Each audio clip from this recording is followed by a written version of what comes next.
Hello and welcome to the Secret to Success podcast. Ladies and gentlemen, thank you for joining us. Today, I have our guest with us, Miss Claire Chandler. Now, I'm not going to give details. I'm going to let Miss Claire tell us all about her. So, Miss Claire, thank you so much for joining us today. Thank you. It's great to be here. Thank you very much. So, if you wouldn't mind letting our audience know who you are and what it is that you do. Sure. Happy to do that. So my name is Claire Chandler. After spending many, many years in corporate America, I struck out on my own in 2011 as a consultant. And 2 years later, in 2013, I founded my company called Talent Boost. I specialize in working with leaders of ambitious organizations that are trying to grow, but are running up against various growing pains.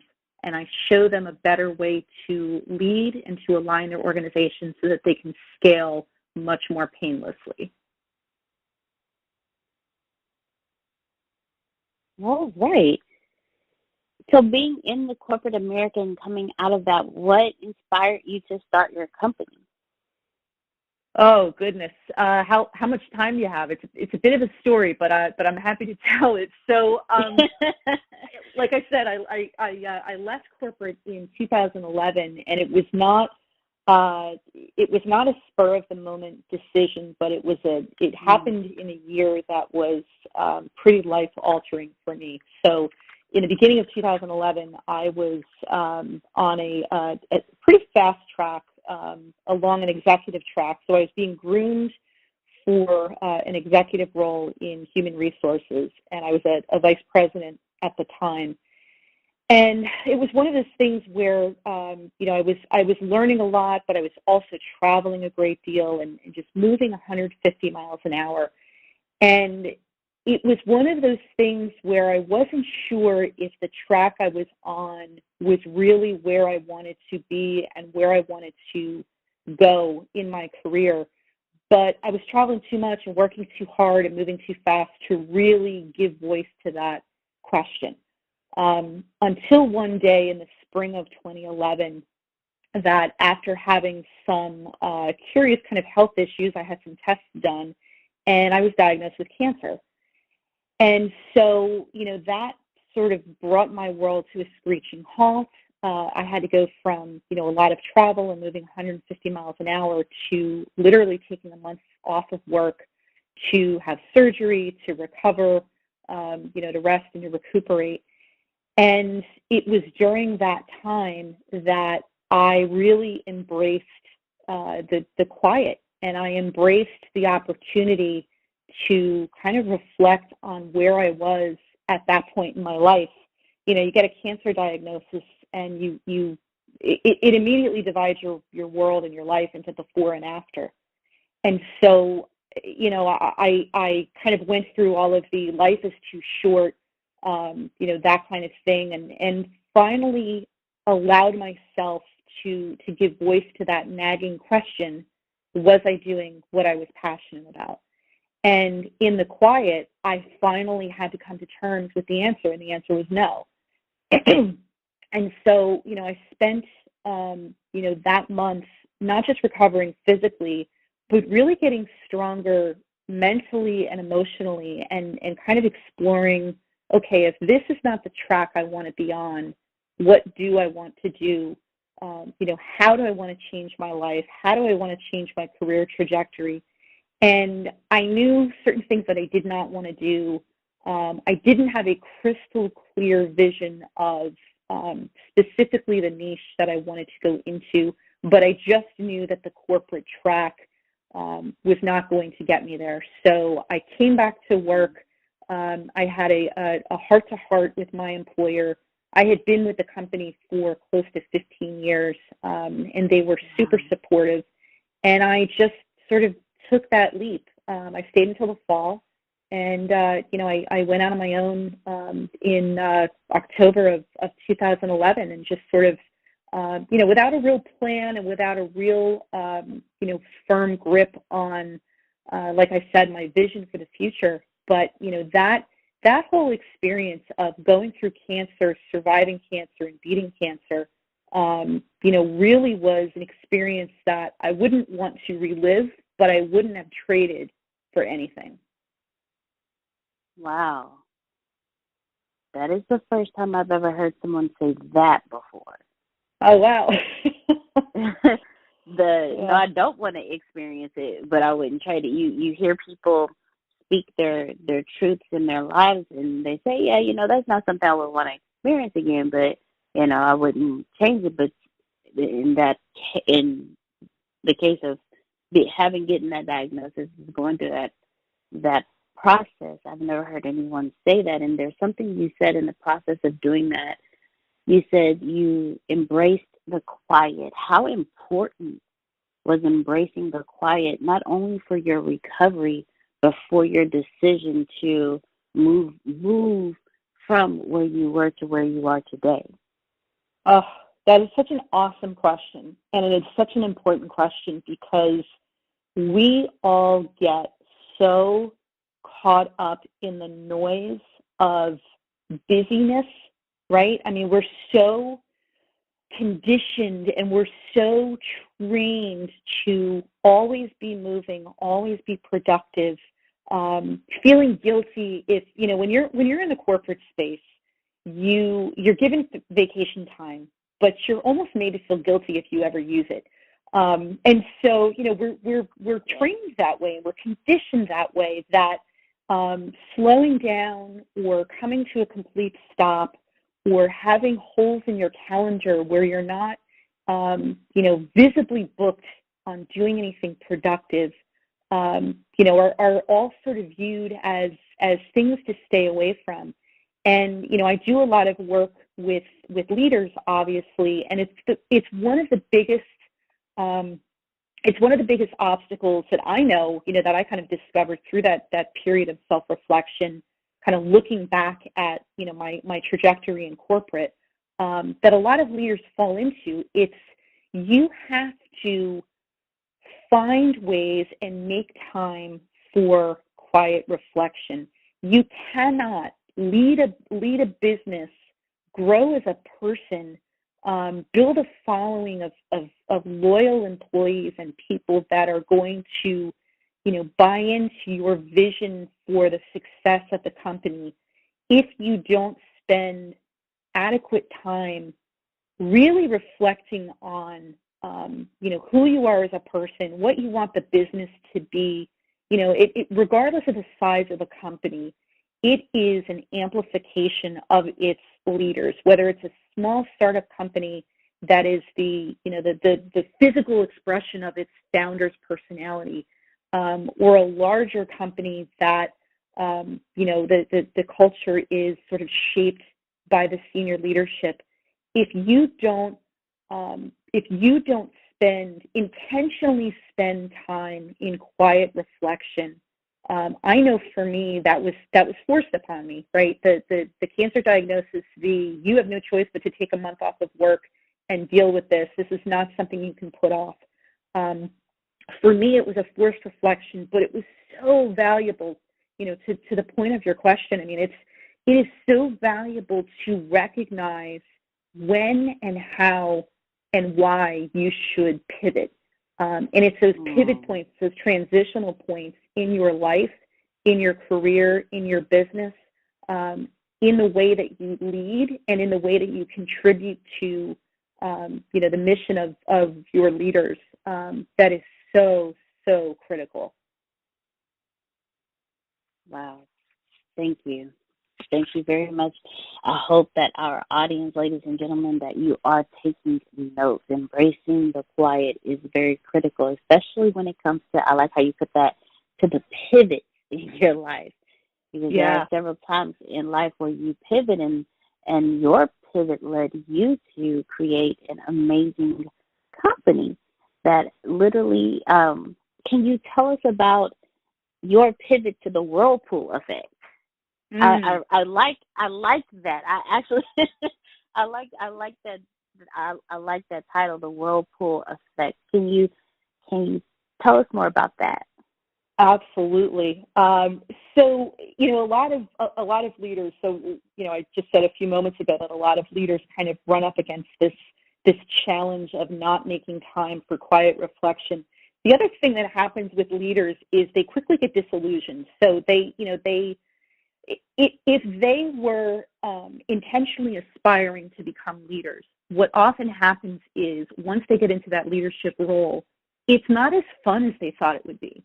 And as we get older, that's the other thing that is sort of frowned upon in business. And I was always kind of a square peg in a round hole, in corporate, because I have a quirky personality. I've had, corporate colleagues and bosses tell me, that I'm a bit goofy, or, I had somebody one time tell me I had to tone down my walk because it was too bouncy and happy.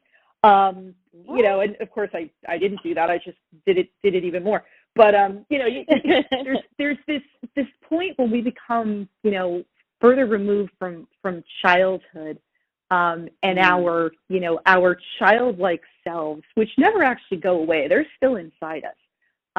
And so, I always try to find something fun in work. And leaders are kind of, again, conditioned and trained not to look like they're having fun. And so, you get to this leadership role and you think it's going to be, the trappings of leadership, and everyone's going to be enthusiastic and get right behind me because, I work really hard and I'm a really good person. And what they find is, they do get disillusioned that leadership is just not fun. So I again, kind of spent some time in quiet reflection, and I thought, well, why is that, and why can't it be more fun? And I got on this image of the Whirlpool Effect because I don't know about you, but when I was a kid, we had, very hot summers. I'm here in New Jersey, born and raised in New Jersey. I run my business in New Jersey. And when I was a kid and we had very hot, humid summers, the most popular kid on the block was the kid with the swimming pool in their backyard. And so we would congregate in that swimming pool.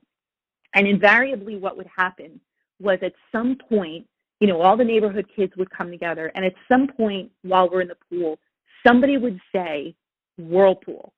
And we all instantly knew what that meant. It meant that whatever we were doing, we would stop and we would just start moving in a circle, a couple of laps, until it created this Whirlpool Effect where we could literally lift up our feet and just be, carried along with that flow. Wow. And so I thought about that, and I said, so did that ever happen to you? Like when you were a kid, was that like, was making a whirlpool like a thing? No, it wasn't. And I'm sitting here like, that would have been really fun. It was so fun. It was just so fun. And it was, like you look today at like people, you can't get some kids out of the house. They're on their video games, or they're texting with their friends. It's like, come out to the pool. Like this is where like it's fun and it's low tech. But anyway, so I. Did you know that most great jobs are filled by backdoor introductions? Many of them are filled before the position is even publicly announced. Ramit Sethi, best-selling author of I Will Teach You to Be Rich, has spent the last 10 years teaching thousands of people how to find and win these dream jobs, and he can show you too. Have you ever wondered, how do you find unannounced jobs before they ever go public? How does recruiting work at top companies like Google? And how can you use those strategies in your job search? Now you can craft a career tailored just for you, because the best careers are intentional and the best job searches follow a system. This used to be hidden behind closed doors until now. Ramit Sethi will teach you some counterintuitive lessons he learned from teaching people how to find great jobs for over 10 plus years. How many people are underpaid, often by $10,000. How the job market has changed and lots more jobs going remote. This gives you more options, but it also means you have to compete with a lot more people. And that there are 3 seasons for jobs: growth, lifestyle, and reinvention. Some things haven't changed. It's hard to find out how the most successful careers are actually built unless you have an inside scoop. Find Your Dream Job is Ramit's program that teaches people how to find and land the job of their dreams. as well as negotiate for more pay and great perks like remote work. Proven over 10 years with thousands of students, Find Your Dream Job is a comprehensive system that works no matter what your career goals are. Want to make more money, change industries, work from home, get a promotion, or improve your work-life balance? Find Your Dream Job will show you exactly how to do it. Sign up for more information at iwt.com/podcastdj. Again, that's iwt.com/podcastdj. Had that childhood memory, and it brought back such fond times that I couldn't stop smiling. And I thought, that's what leadership is supposed to look like. As a leader, you're supposed to be able to say a word or a phrase or a vision or a mission like Whirlpool.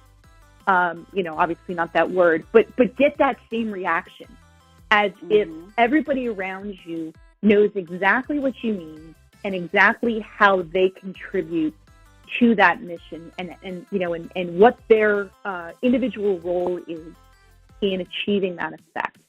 And so that's what I wrote the book about, was this concept that, Whirlpool leadership, forget about the word charismatic. A lot of leaders think, well, only charismatic leaders can get that sort of effect, and they stop trying. And the truth is, you don't have to be charismatic. You just need to be very focused and very clear on what your mission is and help your employees see the visible link between what they do, what they offer, what their strengths and talents are, and how that's going to contribute to moving the needle toward achieving your mission. And if more leaders could do that, they would reconnect with the fun side of leadership, because it's easier to lead people, who all row in the same direction because they understand what they're contributing to. I love it. I love it. When I saw that, I was like, wait a minute, that is awesome. I'm definitely going to ask her if she can if she can expound on this. And then the first thing that comes up on your website is, if you really want your leaders to collaborate effectively, why do you incentivize them to achieve individual targets?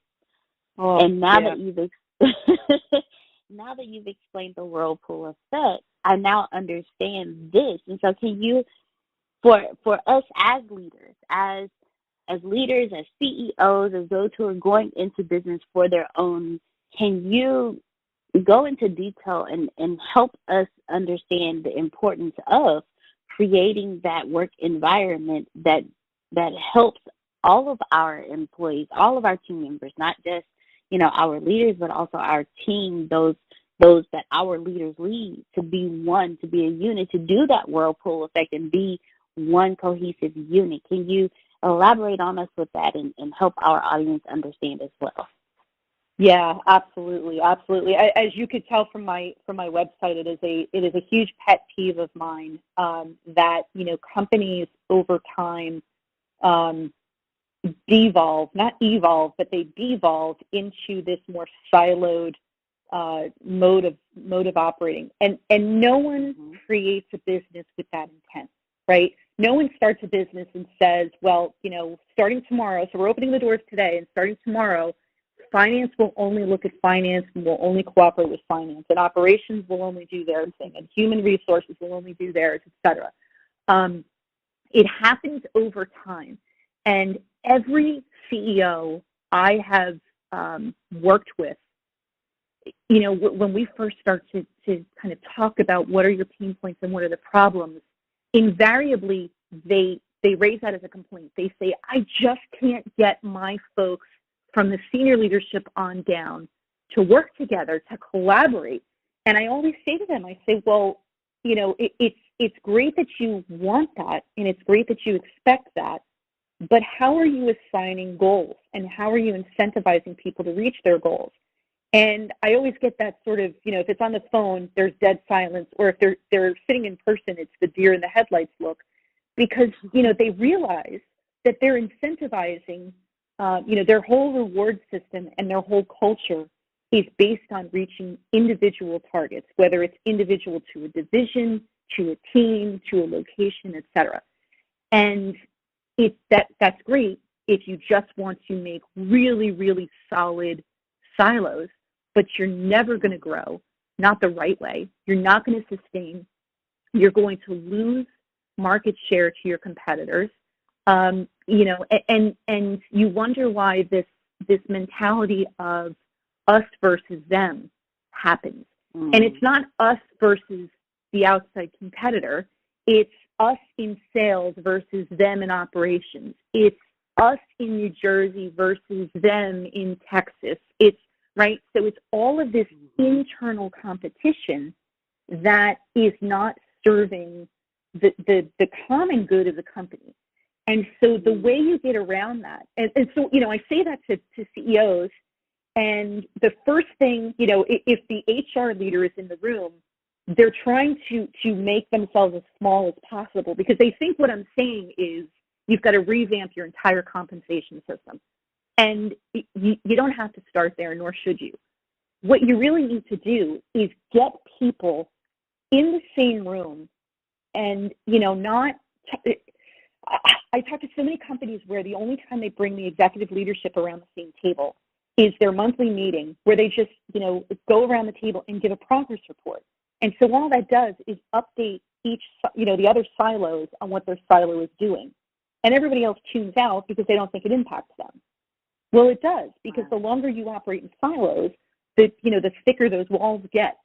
And so the way that you conquer that is not to blow up your compensation system. It's not to, fire everybody and start over. It's to give them, one, a common mission to achieve, and two, a common enemy to defeat. And so, we are inherently competitive as human beings, right? Whether you're a sports person or not, we are all innately competitive. It's our survival instinct.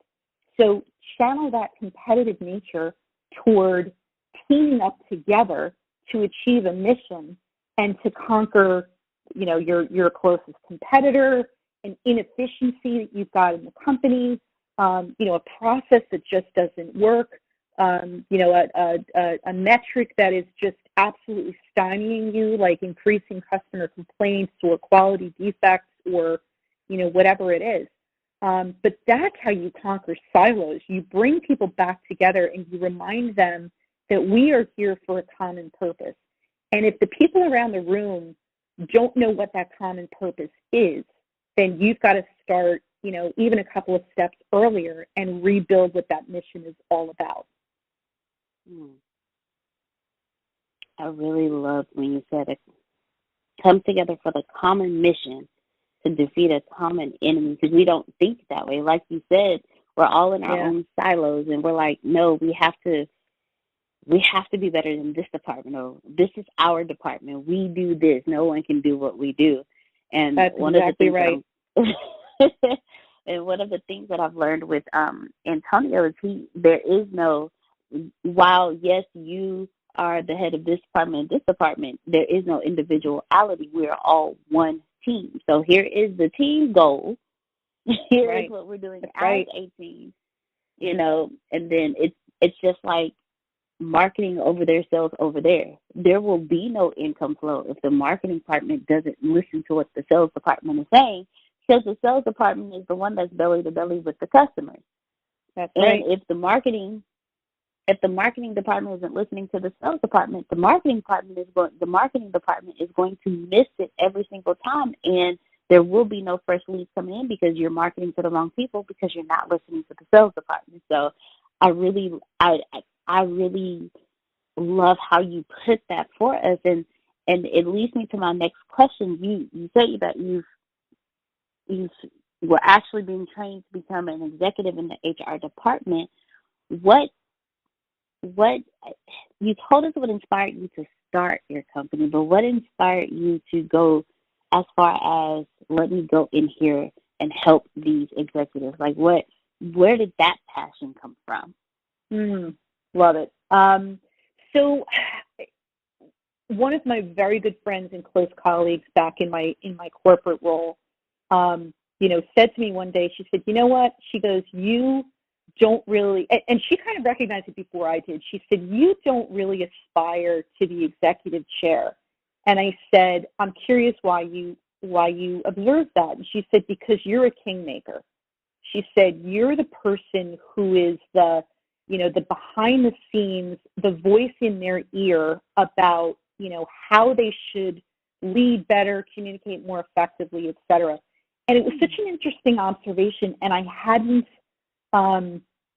recognized it because, when you're in your own forest, you don't always see that, right? So it kind of takes somebody else who knows you well and kind of sees you in that element, to sort of say, this is where you shine, or this is where you light up. And so, that kind of resonated with me. And then the other thing was when I did leave, it was easier for me, and I'm sure you could relate to this. It's easier to tell certain people in an organization you've been with for 15 years that you're leaving. And it's, of course, hard. There are certain people that you want to tell personally because they've made an impact on your life or, your career or what have you. And it's harder to bring yourself to tell them, this is what I feel I have to do, and we're going to part ways kind of thing. And so one of the people that I, had to bring myself to tell that this was my decision, it's this wonderful woman that I worked alongside for most of the 15 years I was there. And within the last year, she was just named the CEO of the company, the first female CEO they've ever had. I was like, cheer dancing and fist pumping when I heard that she was being named. She's just good people, right? And I just I've always seen her as a mentor. And so when I told her I was leaving, she said, she didn't want me to go. She tried to talk me out of it. And then when she saw that I was kind of resolute and this is what I wanted to do, she said, whatever it is you do end up focusing on, keep doing the at least part of what you do. Do in front of audiences, because I was doing a lot of, before I moved into my last role, which was kind of soup to nuts, full cycle HR management, I was doing training and development and a lot of executive coaching and public speaking, et cetera. And she said, Claire, when you're in front of an audience, she said, there is this glow about you, and it's so clear that you are in your zone and you are in your element. And that I always felt, right? It was just one of those things where when I was younger, I was like most people, like I feared public speaking. No way you're going to, get me to stand up and ask a question in a big room, let alone be on the stage. And now that's my adrenaline rush. And so I took those kind of two pieces of observations of people that happened, several years apart from each other, and kind of internalized them. And I said, this is something I want to continue to do. So, in that corporate role, I was fortunate to have direct access to the C-suite and, kind of be an informal coach to several of them. And also in my role, I was, in charge of the people strategy for the business and the talent pipeline and how are we going to bring up the next generation of leaders, et cetera.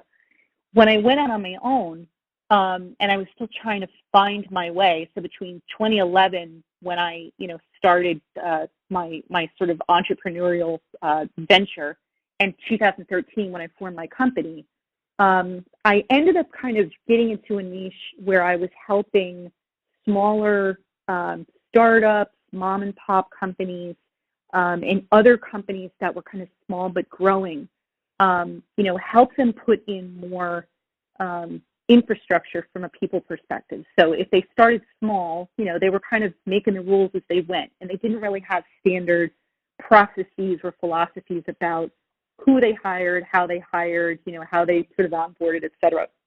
And so what I kind of evolved over time was because they were very small companies and they didn't have any, internal HR leadership, I had direct access to the founders, to the presidents, to the partners, whatever they were, and found that this was really a missing piece for them.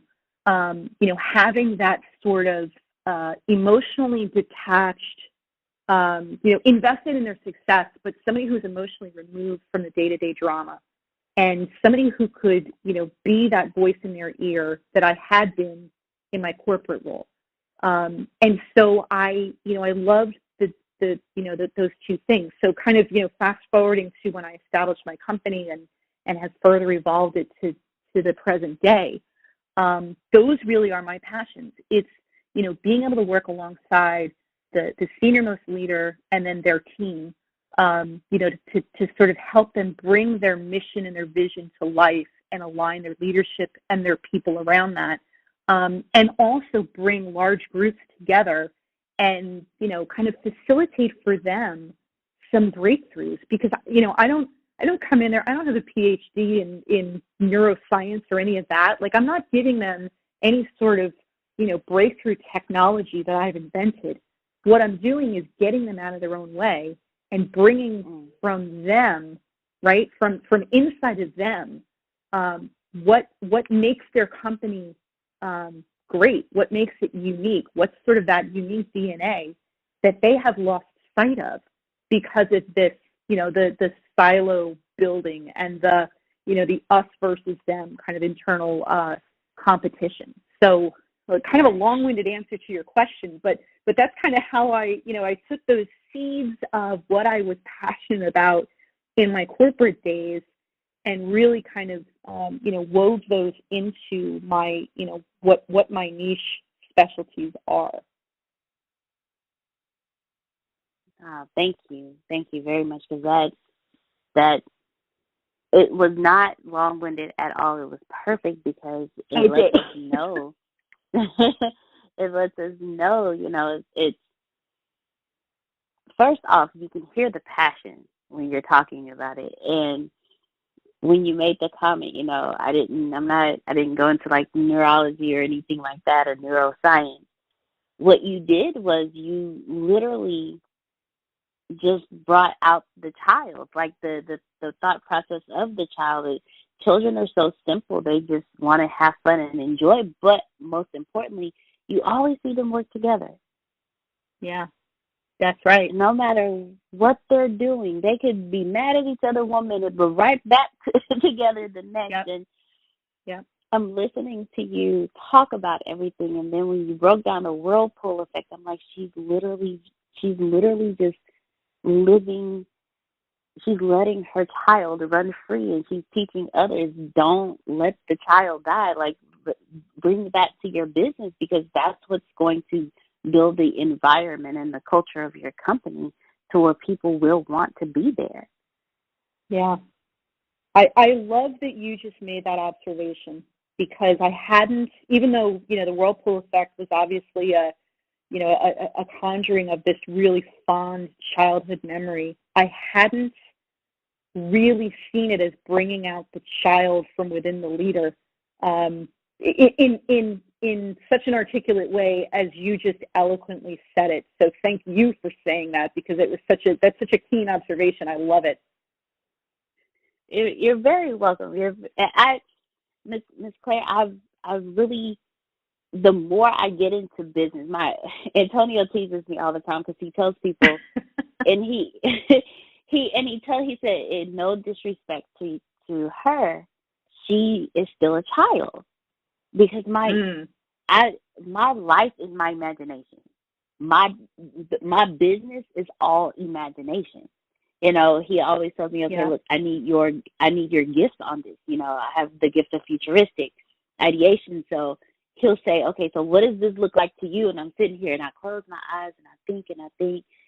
And I go with it. And as a kid, I've always been that kid. And so the more I'm learning as I grow, the more I'm realizing you don't let the kid die. You actually you bring out the kid even more when it comes to business. And that's why I love this world.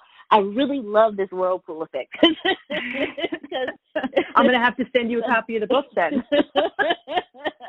Because I promise you, the concept itself, I'm sitting here and I'm like, so how many people can I get to go into the pool so we can try this?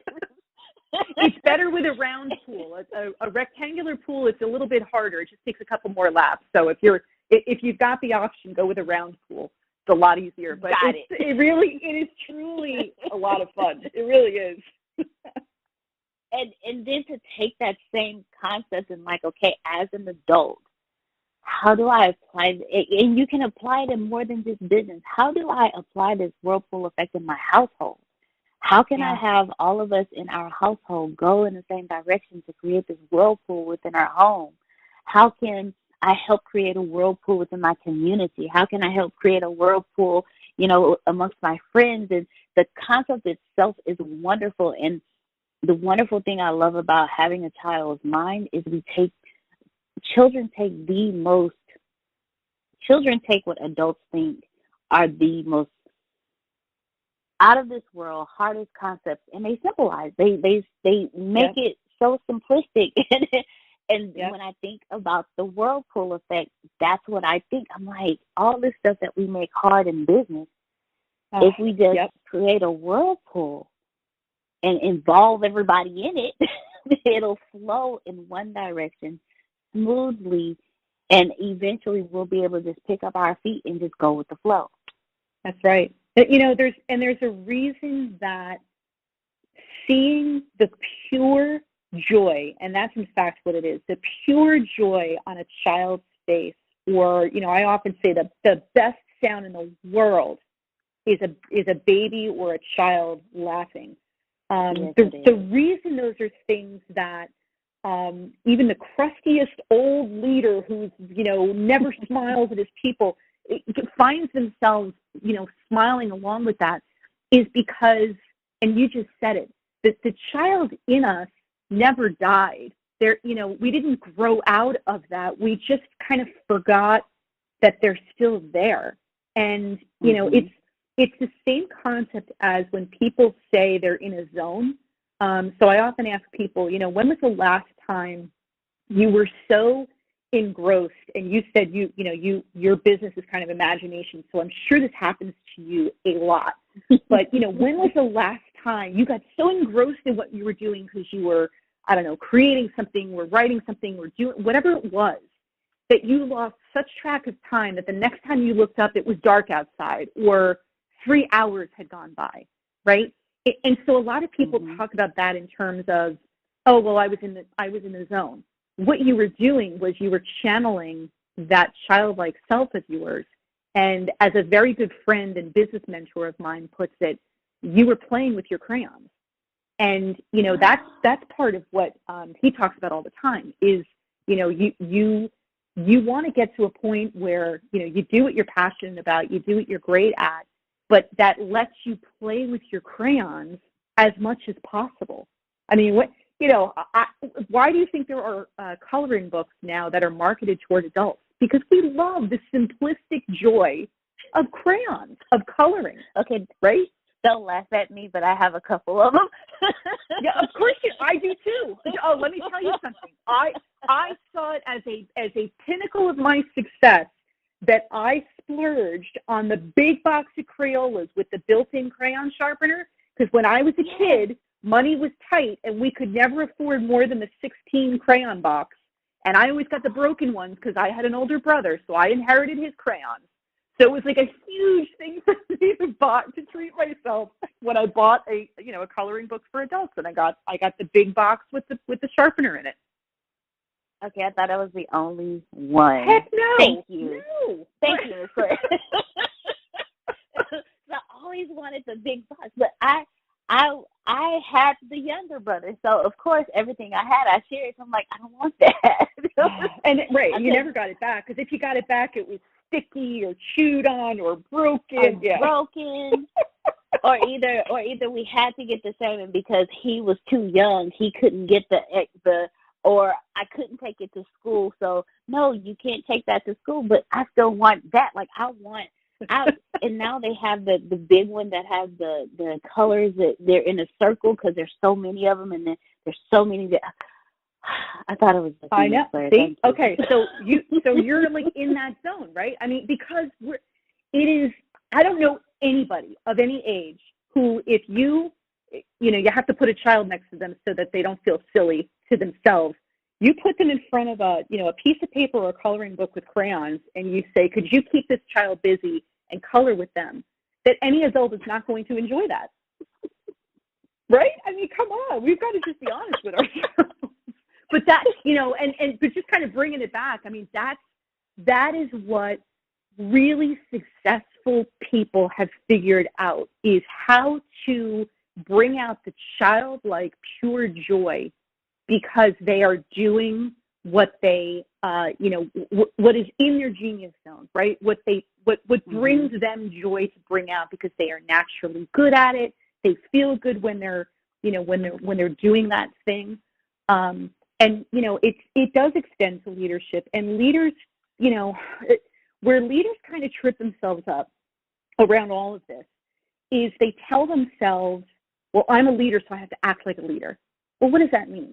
You're not an actor, you're a leader. And if you think that leadership is a role that you have to play, then, you're seeing it as a facade. You're seeing it as some sort of a costume that you have to put on. The more authentic you are, whether that is goofy, whether you have a quirky sense of humor. The best CEO I ever worked for told, a lot of jokes that were, not really, like the legal counsel would always like just hold his head like, oh, here he goes again. But like they were funny, but they were not like your typical suitable for a corporate audience. But that was his, his thing. He's a funny guy, and he just let his personality out, and leaders who get away from that, who think, no, I've got to act like a leader would act. No, don't act like anything. Be who you are, and the more genuine you are and the more authentic you are, the more readily people are going to follow you. Thank you so much for saying that, because that is actually one of the things that when I started my own business, I suffered with. I was like, okay, you're a business owner, so you have to act like a business owner. You have to be professional. And the more Antonio coached me, the one thing he kept saying to me over and over again, he said, just be yourself. And I'm looking at him, I'm like, I am being myself. And the more It's hard to know what that means until you finally kind of get to that breakthrough, though, right? Yeah. Because as a kid, I was told, D, you're goofy. D, you're weird. And when I was a kid, I actually remember hearing myself tell people, thank you. But as I got older, I started pulling away from when someone says, ooh, that's weird, I stopped doing it. Or, why are you so goofy? I stopped doing it because in my head, okay, you're getting older now. You're supposed to be responsible. You're an adult now. You're supposed to be responsible. You're not supposed to do these kind of things. Only to find out that the only way that I can be prosperous and successful in my own business is to be weird and be goofy. That's right. That's right. And because it makes you feel like you, right? It makes you feel natural. It's not something you've got to remember how to act like. If you act like yourself, you tap into that pure joy of the child inside you, and that becomes infectious. People want to be around people who are, splashing in puddles out of pure joy, right? To go back to like a childlike thing. Like you want to be around people who lift you up, not those who are toxic. And that's, that's unfortunately, part of what a lot of corporate cultures have disintegrated into is this toxicity, because they've made it taboo to bring out the child in you. And it doesn't mean you have to, throw tantrums. That's not the part of the child we're talking about. It's, it's about tapping into that pure joy. Right. Right. The creativity, the mind of a child, that, hey, let's do something. Oh, that doesn't work. Because I sit and I watch my 5-year-old. If I do not interfere with him, he will literally figure it out. on his own. And when I actually paused and paid attention to that, I stopped interfering. So when he comes to me to interfere, I look at him, I'm like, no, you know how to do it. Show mommy you know how to do it. You're a big boy now. And when he does it, he's look, I did it, Mom. And so now he's like, Mommy, look, I told you I can do it. I'm a big boy. Aww. And that it's empowerment. Yes, and to be that way as an adult, to have that childlike mentality of, no, we can figure this out. With a child, nothing is impossible. And when you still have that mentality as an adult, as a leader, nothing is impossible. And when you portray that to those that you lead, those that look up to you, when they see that and when they see nothing is impossible, just keep trying, then it puts it onto them as well. And now you have this culture of nothing is impossible. Let's brainstorm on this. And everybody actually has a voice. To me, that's a business that is a work environment that anyone would love to work in. And then you start changing the mindset of those who come from any other kind of work environment into yours. Because first it's going to be, wait a minute, y'all are weird. And then it's going to be, hold on, I kind of like this. And then it's going to be, wait, let me try. That's right. So, I mean, and in exactly the same way that you phrased it to your 5-year-old, which was not, don't bother mommy with this nonsense. What you said was, you've got this. You can figure it out. And, and leaving him to tap into his own curiosity and his own creativity to figure it out. And what an amazing result out of that, because he ultimately did figure it out in his own way, in his own time, and felt that much more fulfilled by the result. Mm-hmm. So he's 5, you said, right? Yes, ma'am. How many times a day on average does he ask you why?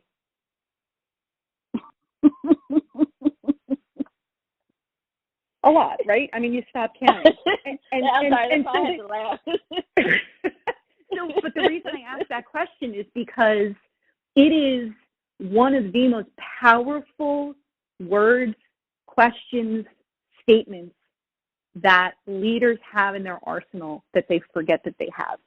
And it wasn't until you kind of really brought out this conversation about the child that brought that back for me. It's like, as children, as you said, we don't have these preconceived notions. We don't have this, okay, fine. We don't react very well to the word no, but we're open-minded, we're openly curious, right? But we're always asking why. And it's, I hammer that home to leaders quite a bit. That why is a very powerful word when you use it as a question to ask your team and your people. And it's also very powerful as a statement when you tell them why. A lot of managers make that misstep. They'll just tell somebody, this is what I want you to do. But they skip the part which would take an additional 5 seconds to tell them why.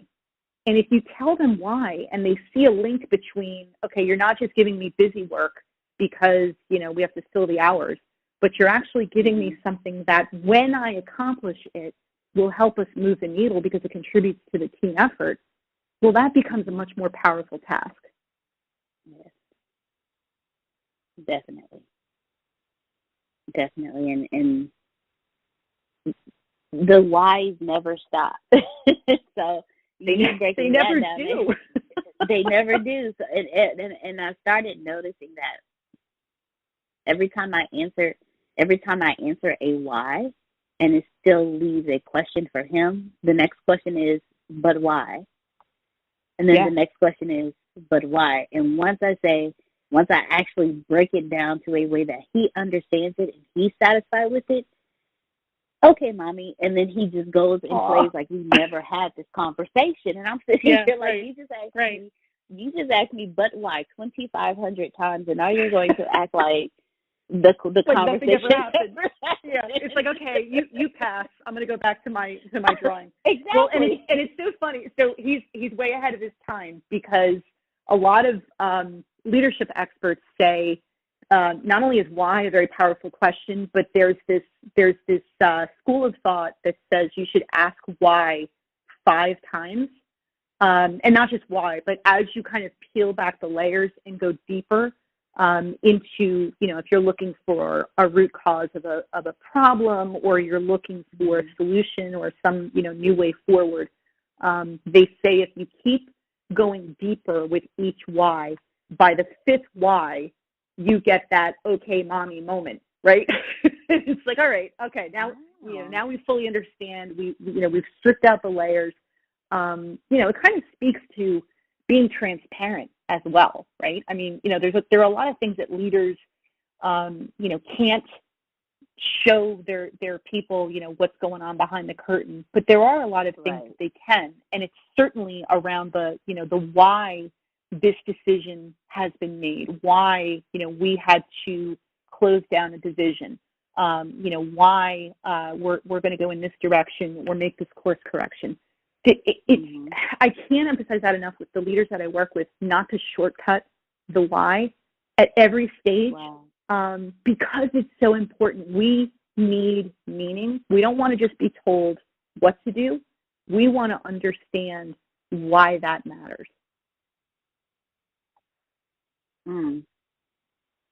Yes, that makes a lot. Yes, it does.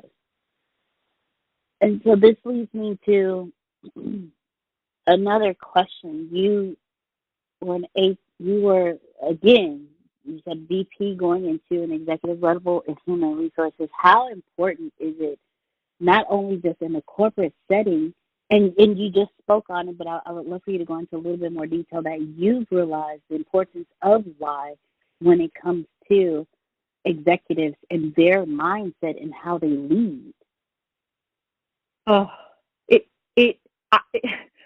I'm stumbling because I can't even emphasize enough how important the why is. So, I've been talking about the why in terms of, a company's mission. The other, and so when I work with leaders and companies, that's the place that we always start, even if there are certain things that, are very customized to any company in any situation, which of course they will be. We always start from what their mission is, because invariably they are not as clear on that mission, that why, that purpose as they think they are. And so we always start from there. But then I usually go a level deeper, and this comes exactly to your question of, I think a lot of leaders also trip over themselves because they don't know why they are in the leadership role they're in. And I don't mean, the HR department needed a leader, so that's why that role exists. I'm not, that's not the why that we're after, right? It's why does that need leadership? Why does this role exist? What is its purpose in the grand scheme of collaborating with the whole, right, to make a positive impact on the company? And that is not unique to a person. That is unique to a role. So, leaders really need to give some thought to, why have I been entrusted with this specific role? And what does success in this role look like for the company and for the people that I'm leading? Not for me, right? But for those people. Why does this role matter in the grand scheme of things, to the company, to the forward momentum, to the goals we're trying to achieve, to the mission? And so it's really important. And executives, by the time you get to an executive chair, you have been a leader on several levels. And, the higher up the ladder you go, the less you ask yourself those questions. The less you give yourself time for that self-reflection, the less you actually go out to the people that are trying to follow you and ask them if they know where we're headed. And so the more removed they are from the people who are actually getting the stuff done, the more easily they run the risk that they are forgetting why their position exists in the first place. Wow. Thank you so much for breaking that down, because again, as executives, we don't understand. We don't, when we first get into it, we only know the model that we've seen from others. We never truly go in there and say, this is my model, this is how we're going to do it. Because they didn't break down the whys within themselves. Yeah, and it comes back to, and you were really drilling in on this with your earlier questions. It comes back to that importance of embracing the silence, embracing the quiet, and being intentional about carving out, time in your life. It's ambitious to think that especially executive leaders can find time every day, although it's something they should strive for. But intentionally carving out time in your life to reflect, to make sure you're on the right course, to make sure that you are leading your people in authentic ways in the right direction, to make sure you're making time for yourself to recharge and to re-energize, because you're no good to your people if you're so burnt out that you're just going through the motions, right? Exactly. And that's the other thing, that leaders by their nature are somewhat egotistical and, to some level are narcissistic. We could do a whole podcast on the toxicity of real narcissism, but I won't right now. But I mean, by their nature, they've got to have some ego, right? But they also have to, kind of let in some vulnerability, if only to themselves, and make sure that, they're kind of taking care of themselves and re-energizing, because they forget, as egotistical as they can be, they forget how much impact their very mood has on the vibe and the culture and the productivity of their team and of the company. Exactly. Oh, and it's just so ironic, though, right? Because they think, well, on the one hand, they're egotistical. On the other hand, they don't give themselves enough credit for the impact that what they say and how they behave and how they conduct themselves and the mood that they're in, because they're humans too. They might have a fight with their spouse, or they might have a kid who got suspended, or they might have a dog who died. Like, you don't know. But we, and we as people, don't always give those authority figures, those leaders, the benefit of the doubt that they're humans just like we are. And we think, well, that's why they get paid. They get paid to make those decisions, and they get well compensated, so we don't have to worry about that. Yeah, you kind of do. So let's cut them a break. But the leaders have to, remind themselves that they are human. Exactly. I've actually seen Antonio go like 2-3 days with no sleep, and will go a whole day without eating, because he's so drilled in. And we as a team, now it's to a point where we eat. Yeah. We eat, and when we eat, we make sure he eats, and how we do. He always tells us leaders always go last. So if and that's his way of also serving us as well. We serve him to make sure that he has food so that he does eat, because if we don't do it, he won't eat. But in the same token, he turns around and he's like, I'm stopping because you're telling me to, but I'm not going to eat until you take a bite. So we literally all sit there and eat at the same time as a team.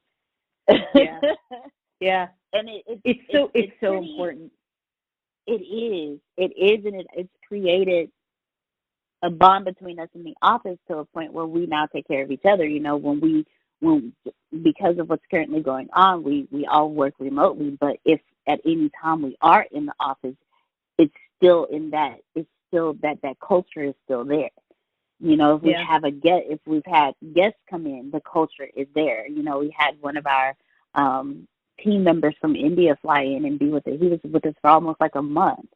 And that same, we had that same culture. Then we stopped. We ate together. After we finished eating, we all like we all started playing with crayons again. Yeah. You know, and we zoned in. So but as leaders, we do have to understand that our attitudes, our tones, our energies do affect the entire culture of the company. And then as followers, and then as followers, we have to understand that they're a person too, so they have some, go easy on them, like you said. Right. It's and just listening to that, the word nourishment comes up for me because it is so true. So many leaders that I know, like this female CEO that I mentioned earlier, she knows anytime she sees me, the first thing I'm going to ask her is, did you eat today? Because she is notorious for not eating. She works right through. She's the first one in. She's the last one to leave. And I get from a work ethic perspective that you want to lead by example. However, it speaks to, leader, and I'm guilty of this as well. When I'm in a zone, food is the last thing on my mind because I want to get certain things done. But your overall nourishment, right? Making sure that you do eat and that it's not a candy bar and a soda from the vending machine, but, something a little bit more either substantive or at least healthy. But it goes to the overall nourishment. And as leaders, we so quickly sacrifice that because we want to show that, we work as hard as anybody else, and if nobody else is taking a meal, we're not going to take a meal. Well, that perpetuates, a cycle and a culture where, the first one to break and have to eat is the weakest, and it shouldn't be like that. Look at the community that you're building just through the example that you used. I think of, when we were growing up and I was just kind of like just raised this way, if you host your family or you host anybody over, you're the last one to eat. And I always remember my mom would just insist, no, everybody, you guys eat first and, whatever. And then she would just sort of pick over like whatever was left. And it's like, and leaders feel like that too, like they're hosts of a party or of a banquet. And I totally get it. Leaders eat last. I totally get that. But leaders need to eat because it's very important to their physical nourishment. They've got to, intentionally have some moments of quiet reflection because that's so important for their mental nourishment, and for their brain power as well. You can't be innovative and you can't lead at a very high visionary level if you're drained. You just can't do it. Right. And we tell Antonio all the time. He always tells us, I'm working on the business, and we always tell him, sir, there's not going to be a business if you're not here. We need you to eat. Thank you. Yeah, right. If you starve yourself to death, where are we going to be? That's right. As a colleague of mine says, you can't fill from an empty cup, right? So it's great that you want to build up the people around you, but if your cup is empty, you can't do that. So you've got to get right with this notion that you always have to be last. You always have to drain yourself so that others have, can get their fill. If you have an empty cup, you can't fill others. Exactly. Well, Ms. Claire, before we close out today, I have two more things I want to ask of you. The first one, and I always open this up, and I always let our audience know that if they've been actively listening the entire time, you've actually been speaking it the entire time. So what has been your secret to success?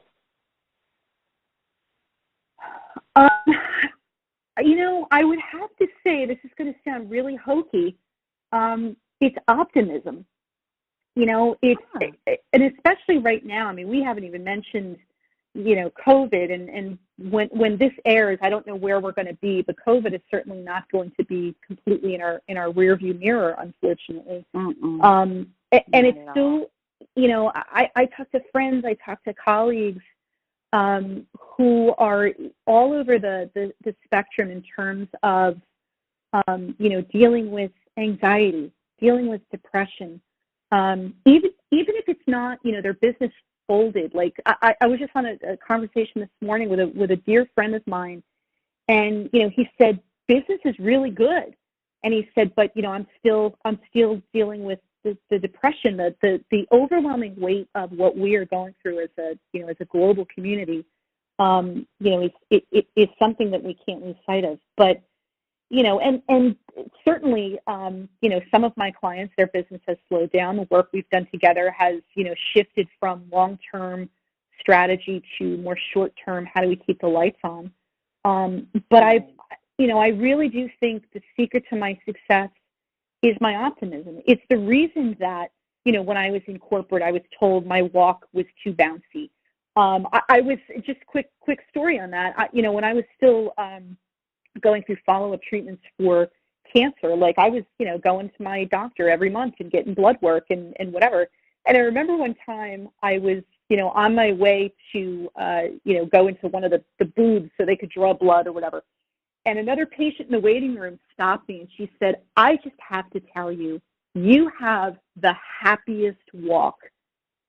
And I said, thank you. And it was, I'm walking toward the back to a phlebotomist that I don't know if they're going to be gentle with the needle. I'm not a fan of needles. I don't know anyone who is.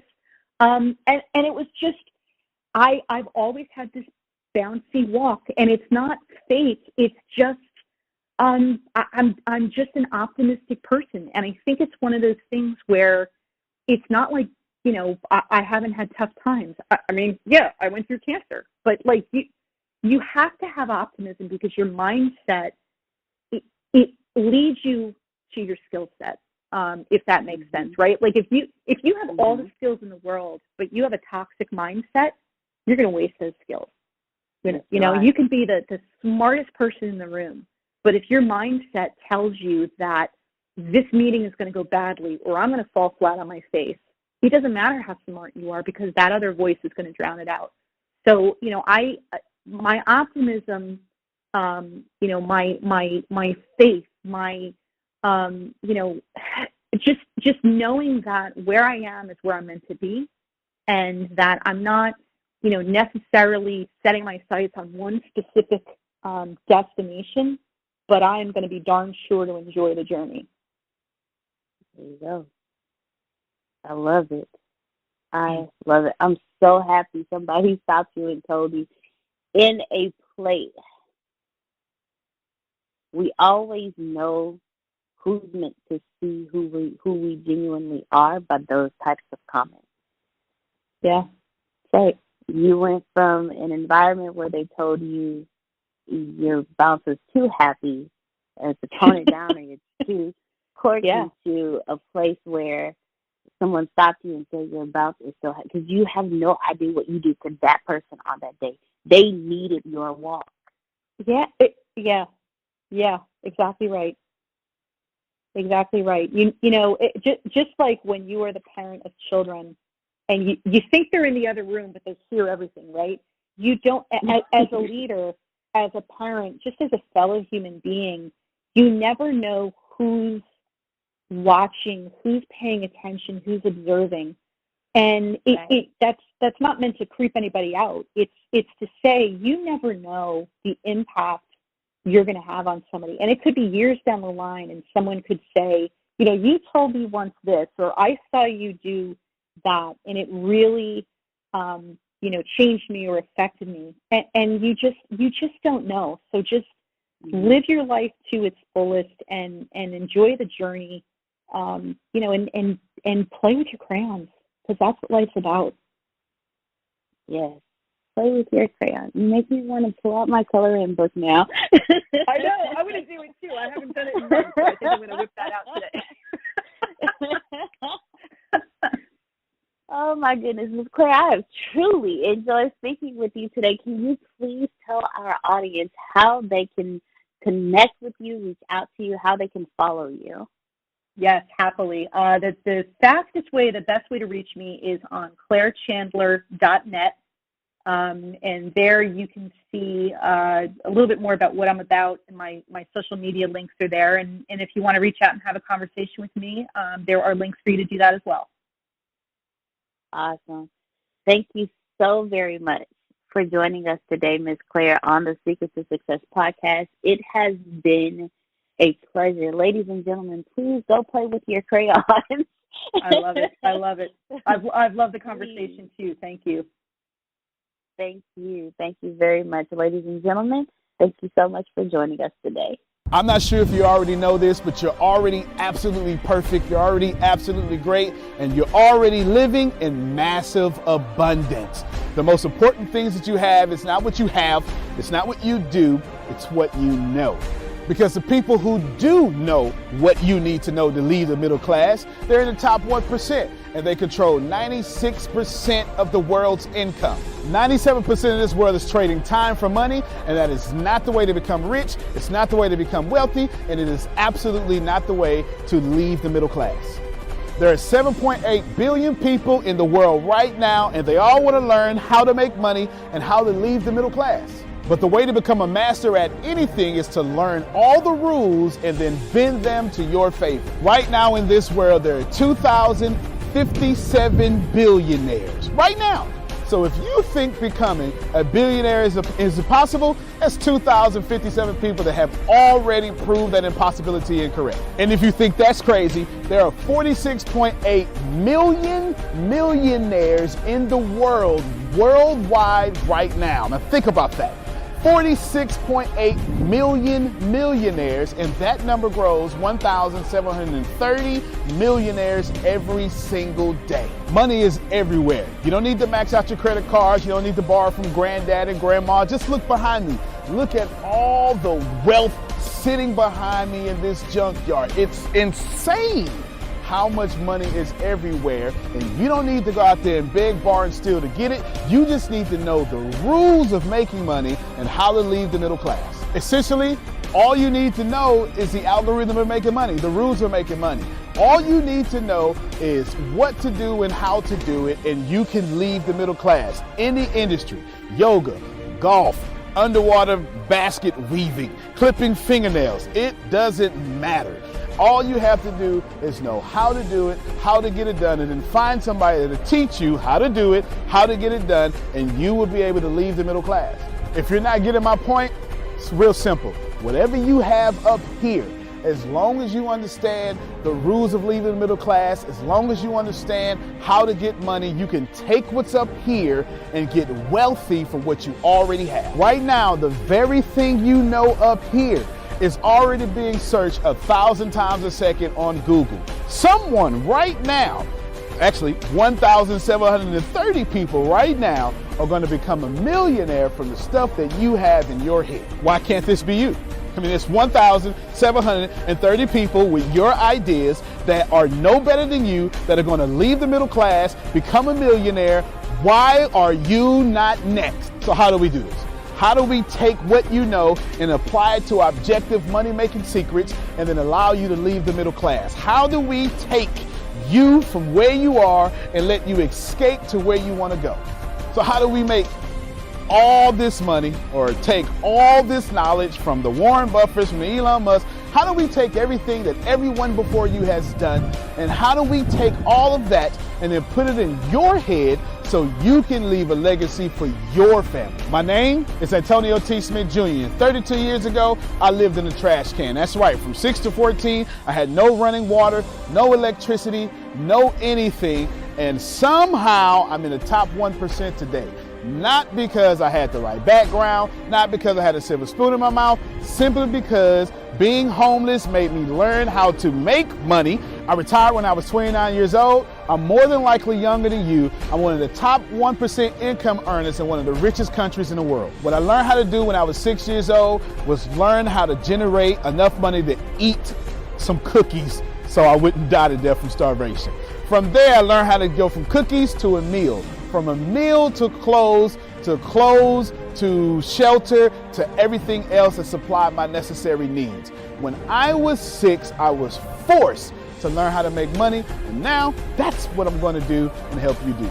I've seen amazing results. I have my own economy. I've homeschooled my own children, and I wrote a book that teaches you every single thing that I know about making money, every single thing that other people know about making money, and most importantly, all the stuff that we don't tell you. Because the truth is, and you know it like I know it, the most honest, the most hardworking, unselfish people on planet Earth live in the middle class. Yet, your honesty, your unselfishness, your devout religion-going self is not enough to get to the top 1%, and that's not fair. The second half of my life has been not about how much money I make, but how I will be remembered from all the money that I have made. And I've been trying to teach everybody how to get out the middle class. I'm the crazy guy, famous on the internet for trying to create 100,000 millionaires. I've created 8 so far. I got a 9th one on the way, all the way from India. That's pretty cool. And what I want to tell you is something very simple. It's been hard. It's been absolutely hard to help people leave the middle class, not because of the people, because the system would rather keep you being someone else's money instead of you having your own economy and having the money come find and flow to you. It was frustrating because I knew that anybody can make money. And if you knew what I knew, you would change your life. Over the last few years, I've built a large following of over 500,000 people every month that pay me for me to give them advice. Well, that's been exciting for me. And the cool thing is I've created thousands of six-figure earners. I've created millionaires. I've created people who can live their dreams and hold on to their legacies. And now my eyes are on you to create you to what you need to be great. I have been teaching my principles and these principles to hundreds of thousands of people around the world, every country, all continents, and anyone who has taken them seriously, written them down, and applied them have a 100% success rate of leaving the middle class. I've taught these secrets to my following in my inner network, and I've watched them go from 4 figures to 5 figures, 5 figures to 6 figures, 7 figures, all the way to 8. Everything that I've ever learned from millionaire mentors, billionaire mentors, and everything I learned from being homeless, and everything that got me into the top 1%, I have placed inside of a book. To date, it is the longest book that I've ever written, the most best book that I've ever written, and that book is called The Richest Man in the Trash Can, and I'm offering it to you today for free. This book is going to show you how to become wealthy into the top 1% and leave the middle class. This book is going to give you a step-by-step plan if you're 30 years old, all the way to 70 years old, how to get into the top 1%. If you're a teenager, how to get to the top 1%. If you're a millennial, how to get to the top 1%. It's going to teach you how to make 6 figures immediately, teach you how to get to $1 million immediately, and all that good stuff. Plus, I'm going to give you the 36 objective laws of leaving the middle class. Plus, I'm going to give you every last one of my secrets that have made me rich. You have to understand that leaving the middle class is the most important fight that you're going to have in your life. And to be honest with you, and you can kind of relate to this, it almost takes $450,000 a year just to be broke in America. And that's just in America. If you don't leave the middle class, which is actually an illusion, then you are going to have a really hard time. Think about it for a second.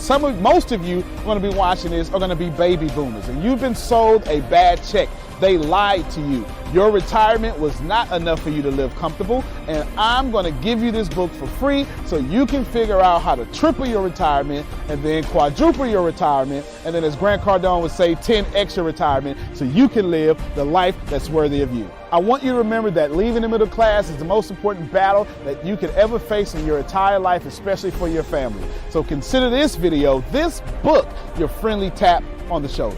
I want to send you a free copy of this book because I believe that abundance is your birthright. I believe that abundance is freedom, and I believe that this book is right for you. In fact, I believe in that so much that I will send you the book for free.